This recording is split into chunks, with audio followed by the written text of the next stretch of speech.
You're listening to the Really Very Crunchy podcast with your hosts, Emily and Jason. And today we're going to talk about my flaws. I feel like every other episode has been all about how horrible and terrible you are. And yeah, that's generally how it goes. Shortcomings. It's kind of like life.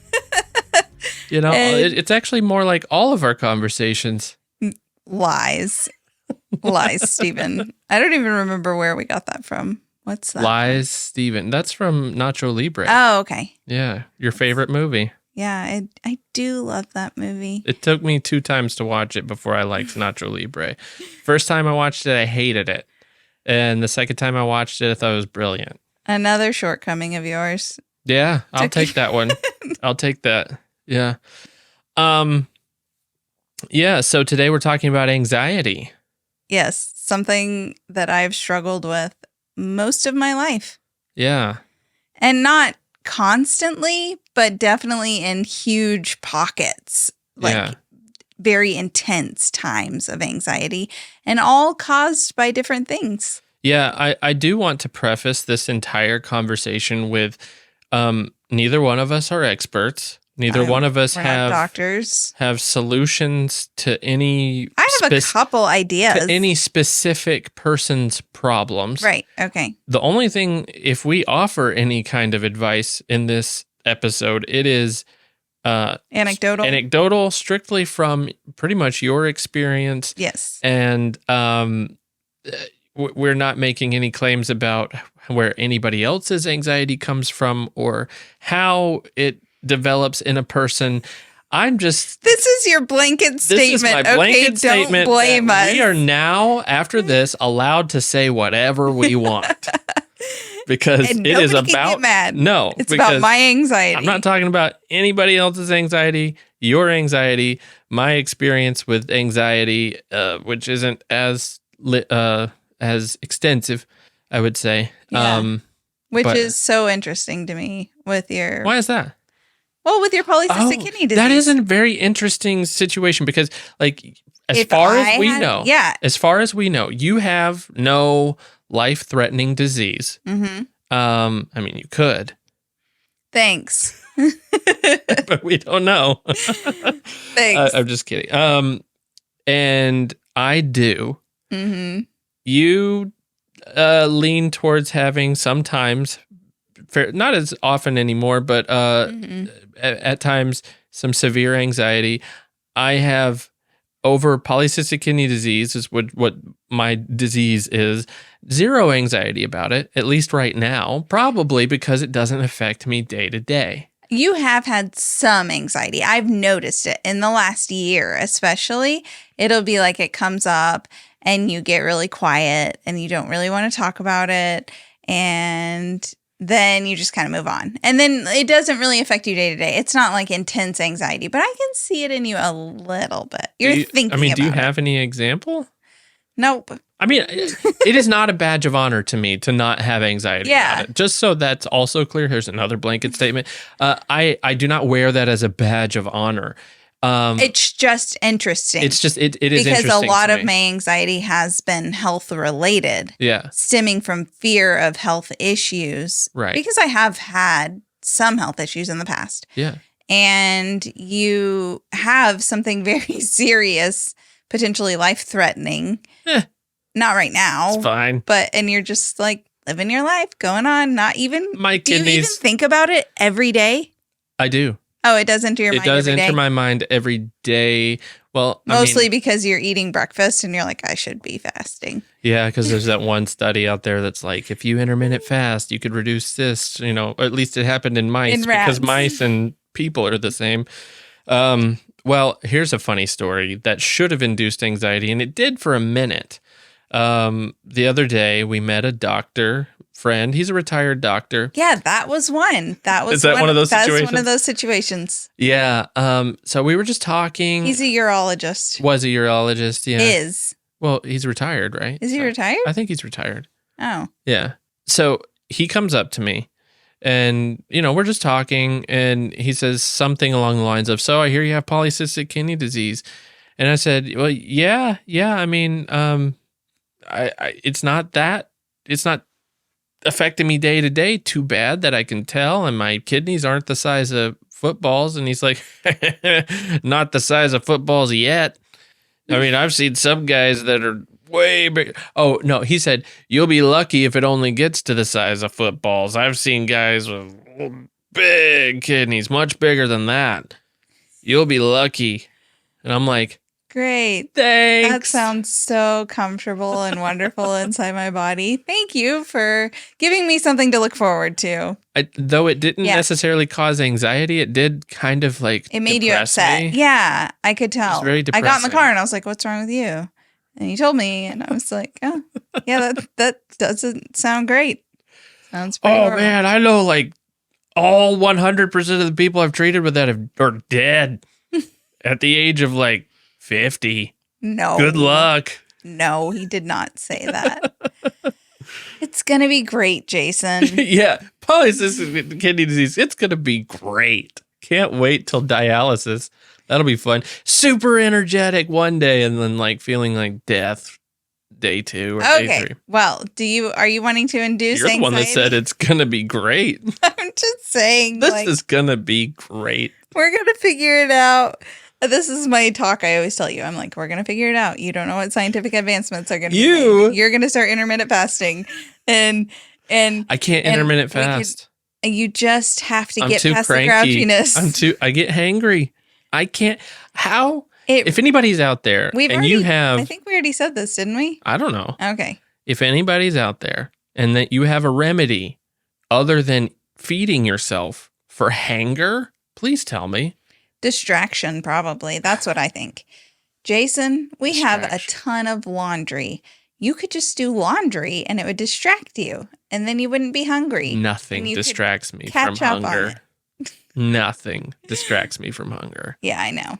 I'm well aware. That's why I carry snacks. And it makes me so mad. It's awful. So intermittent fasting's out. Mm-hmm. Yeah. You could do keto. That's the other option. You know, we actually have a friend who has a brain tumor, and he has decreased the size of the tumor in his brain through doing keto. Yeah. Like intense keto. It's pretty crazy. And he is a chiropractor. He was going blind, right? From the tumor? Maybe. Or was it like double vision? Well, yeah, I think so. Yeah. Yeah. Something crazy. His dad actually died of the same kind of tumor. It's super rare. I actually didn't know that. Wow. Yeah. Brain tumors are one thing that cause anxiety, because my grandmother died of a brain tumor. Yeah. And someone else in her family died of a brain tumor. I didn't realize that would be something that's genetic. Like you're predisposed to, and again, we don't really know. We have no medical background. I have not researched this. This is just coming up right now. So like, it's not like we just, well, let's talk about your grandma and see if it's genetic, you know? Yeah. Like, we haven't looked it up. But. Yeah. Anyway, we're not going to, because that would not be great for you. Nope. Yeah. One of my ways that I avoid anxiety, or one of my ways that I fight anxiety, is through avoidance. If I can tell that something will cause anxiety, I just avoid it. Well, there's certainly nothing wrong with avoiding your triggers. Yeah, that's what I'm saying. Yeah. Like another trigger for me. I mean, the way you said that was kind of funny. It's like, I just avoid things, like all things. Not everything, just, my triggers. So something for me that is a huge trigger for anxiety is childhood illness. Like, I followed the story of a child who was diagnosed with stomach cancer when he was 5 years old, and he ended up dying. And it caused massive anxiety for me. Yeah. I mean, I had several people die in my life at the same time that he died, but I didn't even know him personally. I was following his story on Instagram, and I was praying for him daily, and just seeing his parents suffer, and it just, it was awful. Yeah. And so now if I see those stories, I just don't follow them. Yeah. And I know that that's like, it feels heartless, but I also just can't. So I don't think that's heartless. I think that that's wise, especially when you don't know them. And, I mean, the problem with that is if you think it's heartless, well, there's unfortunately millions of those stories. I mean, I know. you could go down a lot of rabbit holes I know. following that. I can just take on the weight of the world and let it really affect my day to day, which is not healthy for me and it's not healthy for my family. So if I happen to see something like that, I just automatically say, like, I am releasing this and I'm not going to take this on. Especially since it's not something that you personally can, like, change or fix. Yeah. Which is probably most things. Yeah. Yeah. Okay. Well, I have some metaphors, and I want you to tell me metaphors for anxiety. I want you to tell me if this is metaphors for anxiety. Yeah. Okay. Tell me. This is like every week we're coming into this and I'm like totally blind. I don't know what's going to happen. I'm just like, Jason. And I don't know if it's a good idea. So here we go. I'll let you know. Anxiety is like having a browser with 1,000 tabs open, but you can't figure out where the music is coming from. No, that's not it for me. Not for you? No, but I know that feeling, but that's not anxiety to me. I don't remember where I got these from, so I don't know. That's like when my mom sends me a TikTok video because I don't have TikTok on my phone. So then I click on it and then it wants you to join TikTok and I'm always like, no, I'm not going to. And then it stays open on my phone. So sometimes I'll open up my internet and it'll be like, and I'm like, what is going on? So that's more frustrating to me, not so much anxiety. Okay. Anxiety is it's like having a spider sense, but instead of warning you about danger, it alerts you to everything that could possibly go wrong ever. Did you say spider sense? I'm pretty sure it's supposed to be Spidey, isn't it? Okay. Marvel nerd. Is it? Probably. It also could be an autocorrect from the computer. So I don't know. But spiders. You said spider sense. I just read with what was written. Hard R. It's like having a spider sense.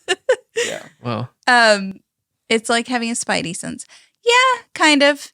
I mean, that's really a lot of my crunchy anxieties are like that. Like, I do have a question about that later, but we'll get to it. Yeah, I think about going to the water park. Okay, that's something I don't want my kids to miss out on. That's the spidey sense situation. But I'm thinking, like, first of all, we're not allowed to bring in food. So what are we going to eat? Dippin' Dots.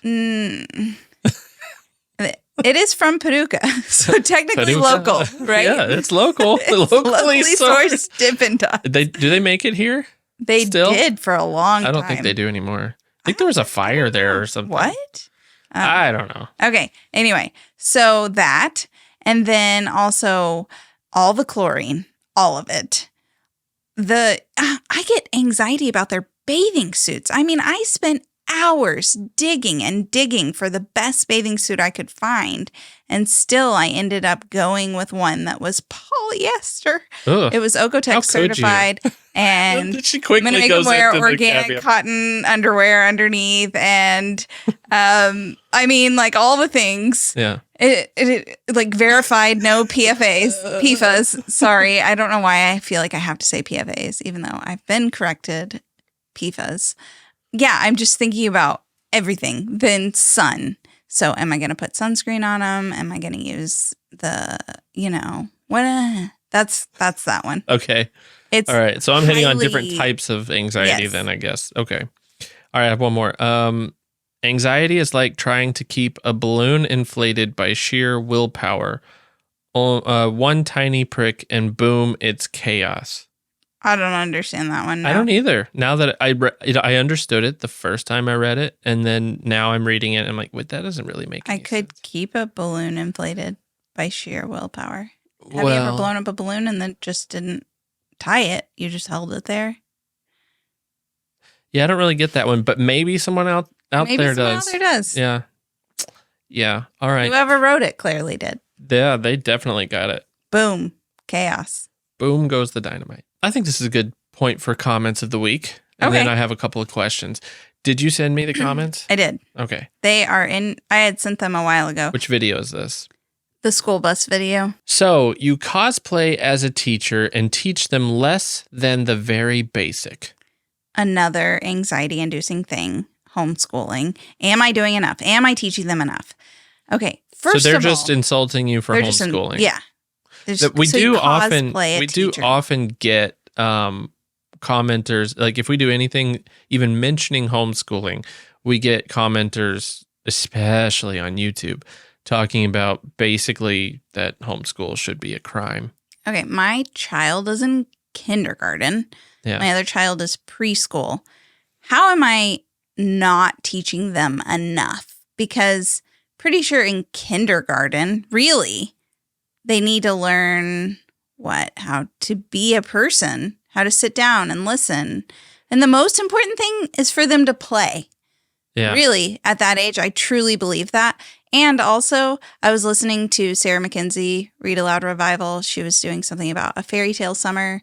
And she said there have been studies done that say the number one thing you can do to support your child's academic success is read aloud. The number one thing you can do is read aloud to them. And we do read alouds all day, every day. All day, every day. We read 6 chapters of Dr. Dolittle today. Yeah. And you just finished Tum Tum and Nutmeg today. Yeah. Like, tell me I'm not doing enough. Tell me. I cannot. I cannot tell you. Tell me I'm cosplaying. Yeah. Also, the big one. Actually, we should do a homeschool episode. Yeah, that'd be fun. All right. Well, I'll save that for that comment for the homeschool episode, but not this comment. I meant the other comment that you my comment. I'll remember it because I'm fired up about it. So tune in some other time. The next comment was, "You're not qualified to be a teacher, but you're Christian, crunchy ignorance. You won't admit that you're not qualified, so your kids will suffer." Are you qualified with that grammar there? Nope, and their punctuation is awful, atrocious, appalling, abhorrent. He doesn't even know my qualifications. I could have a master's in education. You're on Instagram. They know everything about you. I'm a mom who wears linen. Mm-hmm. Yeah, I don't know. I don't know what to say to that. I feel qualified, especially in these younger years. I've been a teacher, and I feel qualified, and I'm teaching my children one-on-one. Like, how can you beat that? Okay, well, saving this for that other homeschool episode, but socialization, Emily. The kids now, let's save it. Okay. We have opinions about homeschool. And I have opinions about public school because, I'm qualified to talk about this because I went to one. True. There you go. Okay. So did you. And I was homeschooled. You were homeschooled. Was homeschooled. You actually preferred public school. Yes, at the time. But that's also a different story. Delete this. No, that's fine. I did kind of want to dive a little deeper, if you'll let me, because in the first episode, and this may be a moment where, if you have little kids, it gets a little rough. Do you need to say, like, I'll give you a moment to turn this off? We're going to talk about MURDER. Okay. We're going to give you just a second. If you want to, we're going to talk about MURDER. I don't think you have to repeat it after I said it. Oh. Yeah. I thought you were instructing me. I was instructing you, but okay. Then I just said it. So I think they've had sufficient time by this point. So we've talked about this in the past. We mentioned it briefly in the very first episode that we made. A potentially large source of anxiety for you for your whole life. Your mom's best friend was murdered. Yeah. And it wasn't, you were how old? 9 or 8 or 9-ish. And it wasn't just someone you knew in the periphery. This was someone you knew fairly well. Daily correct? life. Daily Yeah. life. My mom was her best friend through high school, and then they went to college together. And then her best friend, her name was Bobby, her mom got sick and ended up passing away and dropped out of college. So my mom dropped out of college with her to kind of support her. Wow. Eventually, That's sisterhood right there. I That's know. awesome. That's so nice. What happened is her dad owned a bunch of restaurants, or a couple, and he opened the Holman House, a local restaurant here. And so my mom was in on it, was the manager. They were really close, practically family. We saw them all the time, every day. So you've actually read up on this particular case, which Used to. I know. 2 years ago, even a year ago, I could barely bring it up with you. Well, yeah, I think I've matured and grown, and I don't know. I think part of it was just that it was such a big part of my like foundational years. Sure. Well, there were and here's what's tricky about it. It wasn't really ever solved who murdered her. Right. There was her husband paid someone to murder her, and then that person didn't do it. And my mom was so close to her. She knew everything about their relationship and their struggles, and I won't go into all that. But my mom felt like she knew too much, and then for it not to be solved, it was just kind of creepy. Mm-hmm. And I think there was fear on her part in the beginning. I heard as a child exactly what happened. I heard exactly how they kind of mapped it out, and they found her in her bathtub, strangled. And like just that imagery in my head as a child, I knew her so well. And she had like an 18-month-old who was in the room when it happened, in his crib, crying. Like just all of that. And I was a child. Yeah. And I was friends with her son, you know? Mm-hmm. It just was a lot for me to process and to hear the information over and over and over. So I think this is a time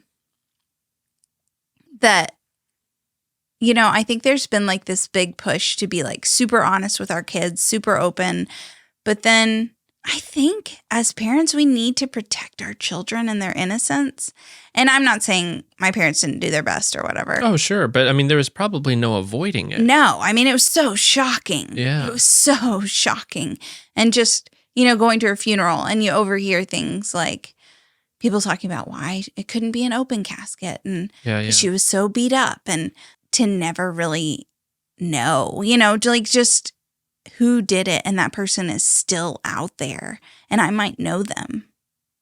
And right now we hear noises coming from our downstairs. That's weird. It might be our dog. Well, we're actually in the middle of a tornado warning. This is like the perfect time to do a podcast I do have a little storm anxiety. There is actually a tornado watch right now, and there was a warning earlier, and the sirens were blaring, and we're in it till like 1 a.m., and it's only like 9 right now. So, and we're upstairs. So. Okay, but what I love about Jason is that he will actually stay up, or at least he tells me he does. He will stay up and watch the weather for me and make sure nothing, because I don't like to sleep with my phone on or, you know, near me. So I don't want to, I don't know. So Jason will stay up for us. Our kids recently started sleeping in their own room.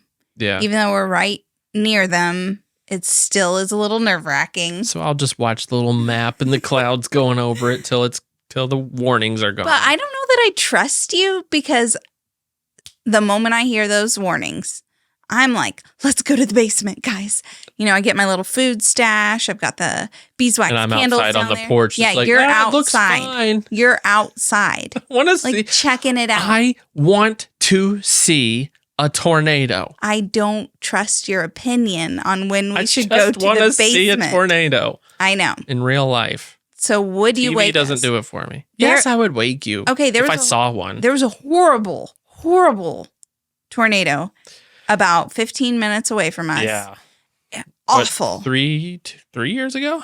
Was it 3 years? 2 or 3. Yeah. I think it was 3. Leveled the town. Yeah. And Mayfield. yeah, I told you, I said, my friend is really concerned because there's a mile-wide tornado heading toward their house. There's no way it's a mile wide. Like the next day, we hear it's like tragic all over national news. And a mile-wide tornado totally flattened a town 15 minutes from us. 95% of the time, I would have been right. Go figure. It was a 5%er. Well, who knew? We didn't even get our kids and take them to the basement. And look at us now. Yeah. Doing a podcast in a tornado warning. That's one thing about living in Kentucky. It was so funny. I didn't even remember having so many tornadoes when I was a kid. I don't remember this. Must be the cloud seeding. I do remember sort of like at least once a year having to go into the hall at school and cover your head, you know. Those were called drills. No, we had to do it for real. Oh. And I do remember I was probably crying homeschooled during those. begging to take me down to my brother down the hall. Yeah. So I could sit by him. He was probably so annoyed. After we left Korea that third time, and we traveled the United States again in a pop-up camper this time. We were going out to California. Actually, we were originally going to go house sit in British Columbia, but anxiety got the better of me. It kind of overtook our lives for a minute. Yeah. There were moments. For instance, there was a moment where we were at Bryce Canyon National Park, and it was beautiful. It was awesome. We were talking about it. We were there, and I don't know, a week later, and even to this day, I don't remember. You don't even remember going there. I was several places dizzy, and I kept blacking out. Yeah, and I thought it was like elevation illness or something.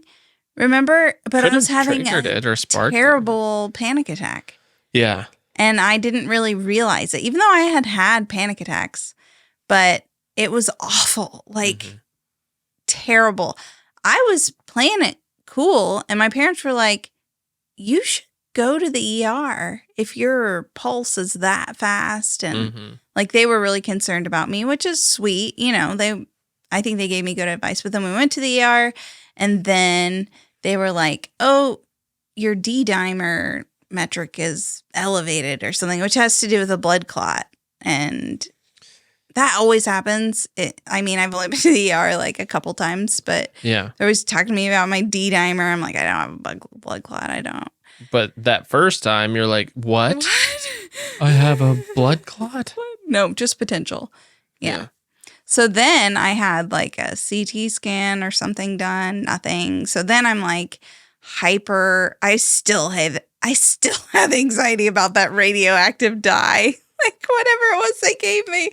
That was really before I was crunchy. But yeah, that's you've gotten anxiety about it since then. I think about it, I'm like, ugh. Yeah. Why would they do that to me? Do you think some people conflate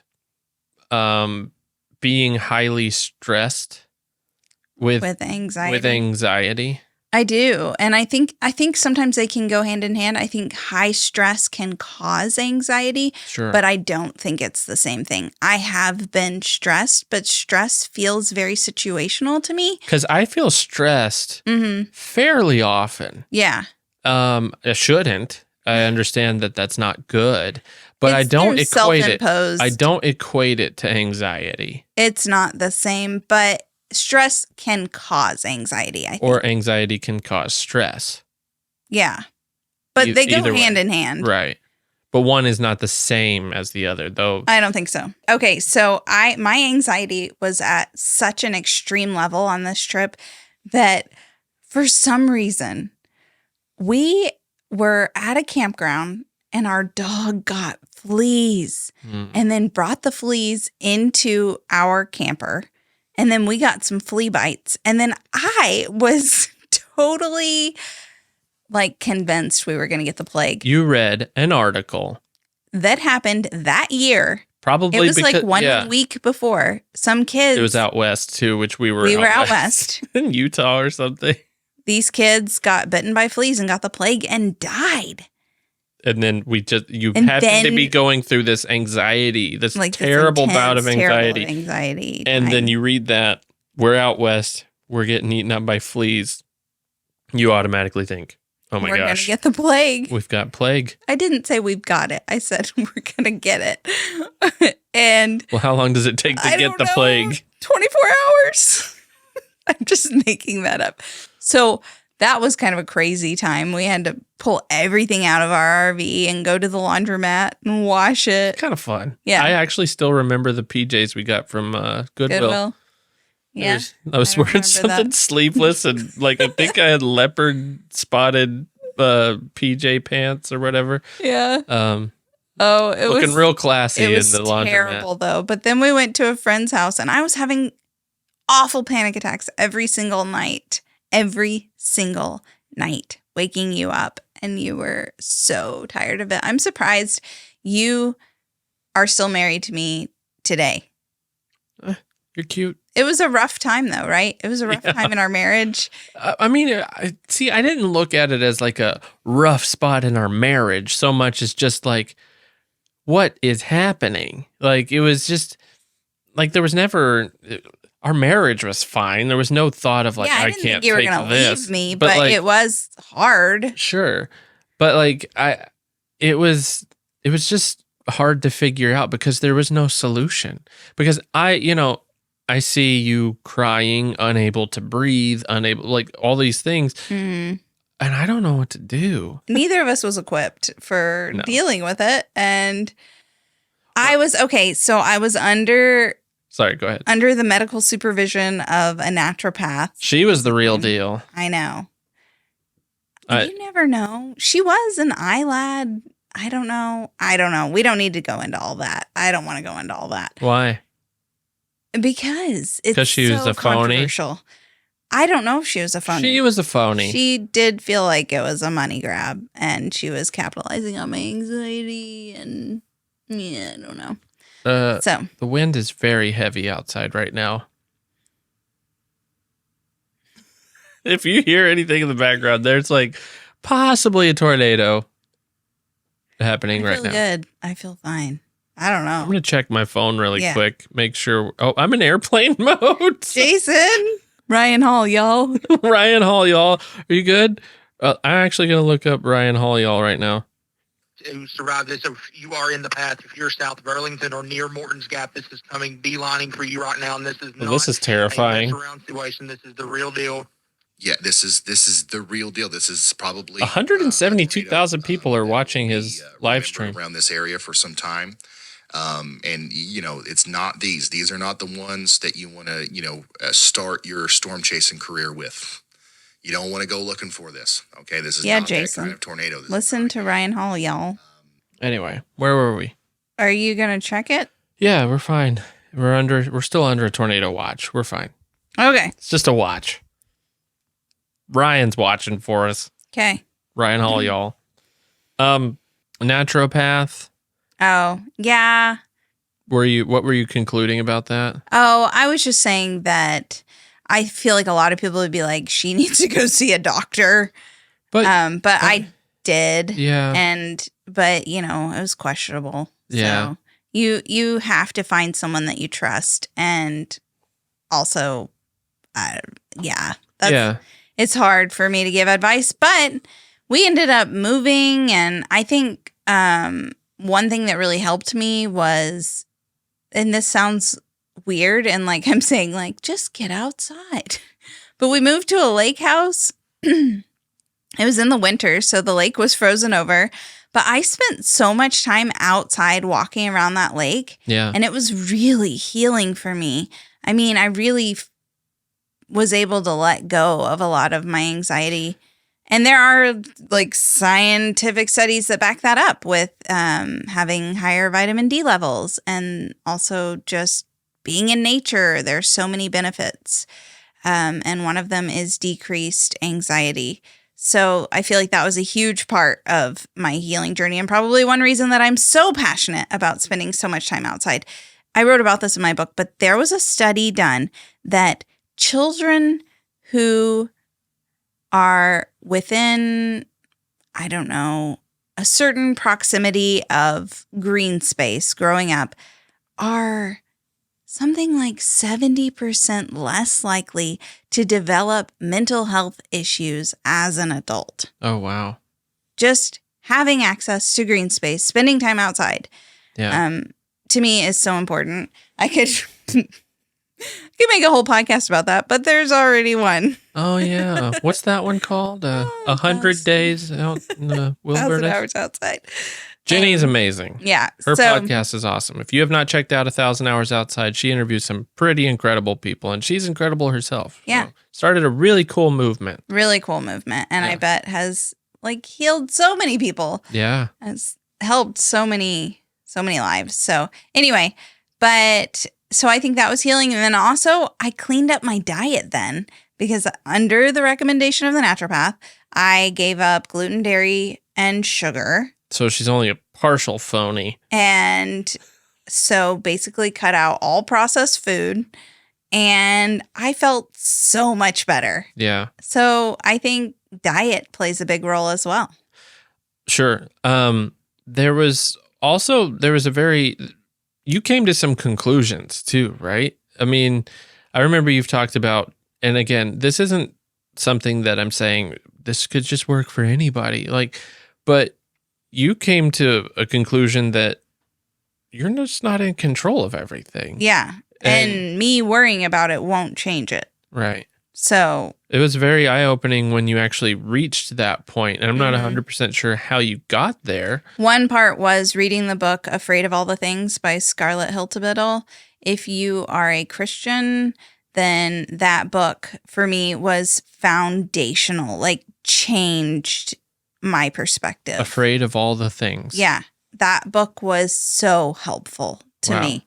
And so, like, you can read books from mental health professionals and they can give you advice, but to read a book from someone who has struggled with anxiety Right. is totally different, because you know that they feel it and they Right. understand it. And yeah, just reading her perspective was so helpful. And then also probably using magnesium spray on my belly. I mean, just throwing it out there. That's what it was. It That the was it. magnesium.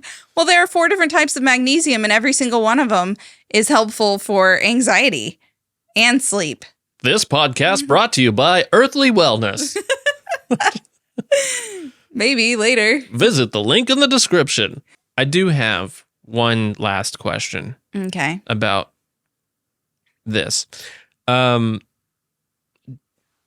Is the crunchy lifestyle either prone to causing anxiety for people, or is an anxious person more likely to take on the crunchy lifestyle?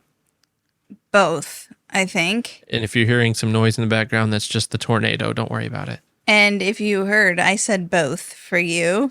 That Instead was of so both, hard for me. Swallowing your Both. OTH. So I think anxiety-prone people are definitely more likely to become crunchy because it is a form of control. You can make choices that can make a difference. Yeah. And so, and you start learning all these things about, say, your carpet or your clothing or your food choices. And you're like, oh, wow, some of these have detrimental effects on my health. So I'm going to change that and do my best to make the healthiest choices that I can for my family. I just learned what a forever chemical is. The problem is then you take it too far Yeah. and you become afraid of all the things. Mhm. And that's not helpful either, because stress is a number 1 killer. For me, anxiety is far worse than anything that I'm trying to avoid. Yeah, and I Sure. feel physical implications for that. So it just takes a lot of inner work and choosing to me to say, like, I will not let this affect me. And then also prayer. I mean, just giving it up and saying, like, I cannot carry this burden. I give it up. Yeah. So coming from the person who doesn't even have the life-threatening disease. That's amazing.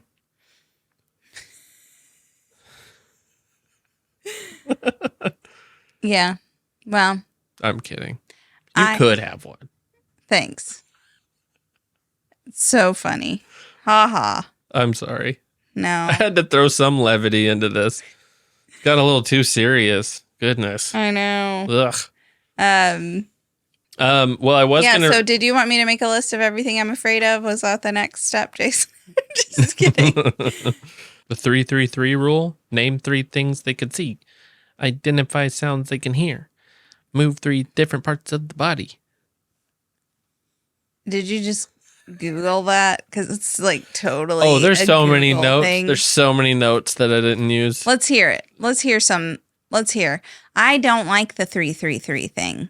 Oh. That's not helpful. But to I me. think it's probably really helpful good for kids. certain people. And yeah, certain people. I would imagine that would work really well for kids. Though, like, visual imagery helped me a lot whenever I was anxious as a child, and I'd go get in my mom's bed. My dad always got up at like 2:30 in the morning. So anytime I went down there, there was room for me.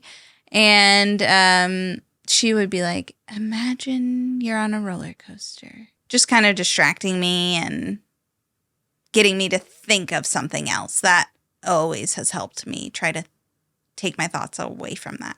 Right. Because when you just obsess over that thought and you just spiral, it's not helpful. Yeah. Well, very cool. That's very cool. Yeah. This is about how you would act when I'm having a panic attack. Yeah. Very Neato. cool. Neat. Could you do this in the middle of the day? Could you? Yeah. Just move this to 4 p.m, please. Well, and see, here's an interesting thing. So some people think that anxiety is genetic. Mm-hmm. Some people don't. Some people do. That was covered in or your some blanket people statement. think that it could be either or. Like, it's not necessarily, it could be genetic or it could be induced by experiences too. Trauma. Yeah. I'm sure, yeah, it could totally. But our older child is anxious. He's an anxious child. Mm-hmm. Particularly very afraid of throwing up. Mm-hmm. And that has driven a lot of his decisions as a small child. And so I think it's kind of neat that I can empathize with him and his anxiety. And also, I empathize with you dealing with me with anxiety, because when you're out of it, it seems so irrational and almost annoying at times. And so, like, I'm getting to see your point of view when it was me. And then I'm also able to empathize, like, listen, I know this feels really scary right now, and we work through it in our ways that we. And I can go to him and be like, yeah, I've dealt with this with your mom. I'm not doing it with you, kid. I'm not doing it with you. I'm done. I'm out. Be quiet. I've already done this. This is her job. No, you don't do that. I haven't parented in years. You're really good with the kids. You're really good at it. Thanks. Yeah. Your polycystic kidney disease doesn't affect your ability to father them. I wrote K and C on my wrist. Kind and calm. So I'd remember. That's my just children mantra in parenting. Like, whatever you do, be kind and be calm. And that should drive your parenting. We should talk about, man. We have so many topic ideas. Goodness. Yeah. We have a lot to talk about. Now we're going to have to figure out how to get through the rest of the night with tornadoes and a terrible storm coming through. You'll rest easy, I'm sure, because I'll be looking at the Doppler radar for, the next 6 hours. So thanks, dear. You're welcome. You can sleep in, though. Oh, thanks. And I don't have bar tomorrow. It got canceled. That's another thing that helps with anxiety is exercise. That's a huge thing. How'd we miss that? I don't know. That's like a mega huge way. I need to do that too. Yeah. Still haven't started. I keep starting, actually. I do You start. do, like one day and then It's like, take a break and then... take a week-long break. It's hard. It's hard to change your habits. Yeah. Thank you for listening to the Really Very Crunchy podcast. This has been your host, Jason. That's not how you wrap it up, Jason. That's the beginning. Thanks so much for listening to the Really Very Crunchy podcast. If you liked this, be sure you leave a review and check out the show notes to learn more about what Jason and I have to offer.